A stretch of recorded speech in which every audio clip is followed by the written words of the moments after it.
भारत में मंगलवार यानी 5 अप्रैल 2022 को एक बार फिर पेट्रोल डीजल के दामों में तगड़ी बढ़ोतरी हुई है। आज फिर पेट्रोल और डीजल दोनों ही 1 लीटर पर 80 पैसे महंगे हो गए हैं। पिछले 15 दिनों में यह 13वीं बढ़ोतरी है।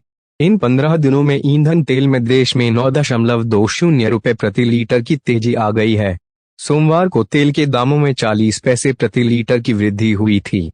आज की बढ़ोतरी के बाद दिल्ली में पेट्रोल 104.61 रुपए और डीजल 95.87 रुपए प्रति लीटर महंगा हो गया है। मुंबई में पेट्रोल 119.67 रुपए प्रति लीटर और डीजल 103.92 रुपए पर बिक रहा है। कोलकाता में आज पेट्रोल की कीमत 114.28 रुपए और डीजल की कीमत 99.02 रुपए हो गई है।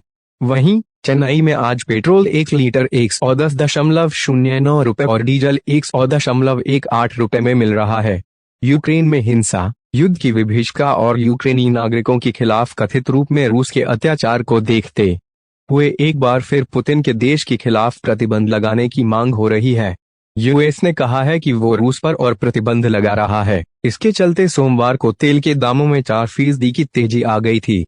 अंतर्राष्ट्रीय बाजार में भारतीय समयानुसार मंगलवार को आधी रात के आसपास ब्रेंट क्रूड फ्यूचर में 1.5% की तेजी दर्ज हो रही थी और यह $109.11 प्रति बैरल पर था। वेस्ट टेक्सास इंटरमीडिएट फ्यूचर में 1.6% की तेजी के साथ वैल्यू 104.89 पर था। देश धूमधाम से नवरात्रि का पर्व मना रहा है। राजधानी दिल्ली में नवरात्रि को लेकर सियासी बवाल छिड़ गया है। साउथ दिल्ली के मेयर मुकेश सुरयान ने नवरात्रि के मौके पर मंदिरों के करीब खुले में मीट बेचने वाली दुकानों को 11 अप्रैल तक बंद रखने का आदेश दिया है। वहीं एमएन के अध्यक्ष असदुद्दीन ओवैसी ने जवाब देते हुए कहा, मांस भी प्याज और लहसुन की तरह सिर्फ भोजन है। एसडीएमसी के मेयर ने कमिश्नर को इस बारे में चिट्ठी लिखकर निर्देश दिए हैं।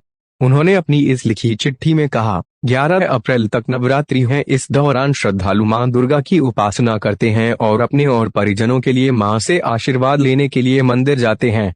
इन दिनों में श्रद्धालु केवल शाकाहारी भोजन करते हैं। कुछ लोग प्याज और लहसुन का भी इस्तेमाल नहीं करते। मांसाहारी भोजन और शराब का सेवन वर्जित रहता है, लेकिन मंदिर के आसपास और खुले में मीट बिकने से श्रद्धालु असहज महसूस करते हैं और उनकी धार्मिक भावनाओं और आस्था पर फर्क पड़ता है। साउथ दिल्ली नगर निगम के मेयर की इस चिट्ठी पर एमएन के अध्यक्ष असदुद्दीन ओवैसी ने तीखी प्रतिक्रिया देते हुए ट्वीट किया, मोदी बड़े उद्योगपतियों के लिए ईज ऑफ डूइंग बिजनेस और वैचारिक वर्गों के लिए ईज ऑफ डूइंग बिजनेस चाहते हैं। इससे होने वाले नुकसान की भरपाई कौन करेगा? मांस अशुद्ध नहीं है, यह लहसुन या प्याज की तरह ही सिर्फ भोजन है। अगर लोग मीट खरीदना नहीं चाहते तो सिर्फ 99% नहीं 100% लोगों के पास मांस नहीं खरीदने का विकल्प है। महाराष्ट्र नवनिर्माण सेना के प्रमुख राज ठाकरे द्वारा मस्जिदों में लगे लाउडस्पीकरों को नहीं हटाने पर हनुमान चालीसा बजाने की धमकी देने के एक दिन बाद मुंबई में उनकी पार्टी के एक कार्यकर्ता ने ऐसा ही किया। हालांकि पुलिस ने उसे रविवार को हिरासत में लिया और बाद में जुर्माना लगाकर रिहा कर दिया और ऐसा दोबारा करने के खिलाफ चेतावनी दी। इससे पहले राज ठाकरे ने शनिवार को मुंबई में मनसे की गुड़ी पड़वा रैली में कहा था, मस्जिदों में लाउडस्पीकर इतनी तेज आवाज में क्यों बजाए जाते हैं? अगर इसे नहीं रोका गया तो मस्जिदों के बाहर स्पीकर पर उससे भी तेज आवाज में हनुमान चालीसा बजाया जाएगा। स्थानीय मनसे कार्यकर्ता रविवार को कल्याण के साई चौक स्थित पार्टी कार्यालय के बाहर एकत्र हुए और उन्होंने लाउडस्पीकर पर हनुमान चालीसा बजाया तथा जोर जोर से इसका उच्चारण किया। उन्होंने जय श्री राम के नारे भी लगाए। एक पुलिस अधिकारी ने कहा कि मनसे कार्यकर्ता महेंद्र भानुशाली को एक पेड़ पर लाउडस्पीकर लगाने और उपनगरीय मुंबई के चांदिवली इलाके में हनुमान चालीसा बजाने के बाद हिरासत में लिया गया था। भानुशाली और लाउडस्पीकर का सामान जब्त कर लिया। हालांकि करीब 2 घंटे बाद 5,500 रुपए का जुर्माना लगाकर उन्हें रिहा कर दिया गया। पुलिस ने कहा कि भानुशाली को इस कृत्य को नहीं दोहराने के लिए नोटिस भी दिया गया। मनसे की कल्याण इकाई के अध्यक्ष उल्लास भोईर ने इस बारे में मीडिया से कहा कि पार्टी के कार्यकर्ता पार्टी प्रमुख के आदेश का पालन करने में कभी हिचकेंगे नहीं। वहीं पुलिस कार्रवाई की निंदा करते हुए भानुशाली ने कहा कि उन्हें आरती करने के लिए परेशान किया जा रहा है। उन्होंने कहा, राज ठाकरे को जो कुछ भी कहना था वे पहले ही कह चुके हैं और आदेश आ चुके हैं। हम अपने पार्टी कार्यालयों में बुधवार से हर सुबह और शाम को हनुमान चालीसा बजाएंगे। आदर्श रूप से यह सुबह 7 बजे और शाम 5 बजे होगा, लेकिन समय पर अभी काम किया जाना बाकी है। हमारा इरादा किसी को परेशान करने का नहीं है, लेकिन 10 मिनट के लिए हम लाउड स्पीकर का इस्तेमाल करेंगे। कल से तैयारी शुरू होने जा रही है। हमने लाउड स्पीकरों के लिए पहले ही ऑर्डर दे दिए हैं। तो दोस्तों, यह एक बड़ी खबर है, तो आप इसको ध्यान से सुन लीजिए। राजस्थान के करौली में नवंबर वर्ष पर भड़की हिंसा से लोग डरे सहमे नजर आ रहे हैं। रैली पर पथराव, आगजनी और हिंसा के बाद अफरा तफरी का माहौल बन गया। किसी को संभलने का कुछ मौका नहीं मिला। फूटाकोट सहित अन्य क्षेत्र में मंजर बड़ा ही भयावह और डराने वाला था। मौके पर पहुंचकर पुलिस ने स्थिति को नियंत्रित करने का प्रयास किया। इस दौरान मानवीय चेहरा देखे जाने से लोगों का पुलिस पर भरोसा बढ़ा है। कांस्टेबल नेत्रेश शर्मा की जांबाजी सोशल मीडिया पर चर्चा का विषय बनी हुई है। आग की लपटों के बीच फंसी मासूम बच्ची को कांस्टेबल ने सुरक्षित जगह पहुंचाकर जिंदगी बचाई। कांस्टेबल की बहादुरी पर सीएम अशोक गहलोत ने शाबाशी दी है।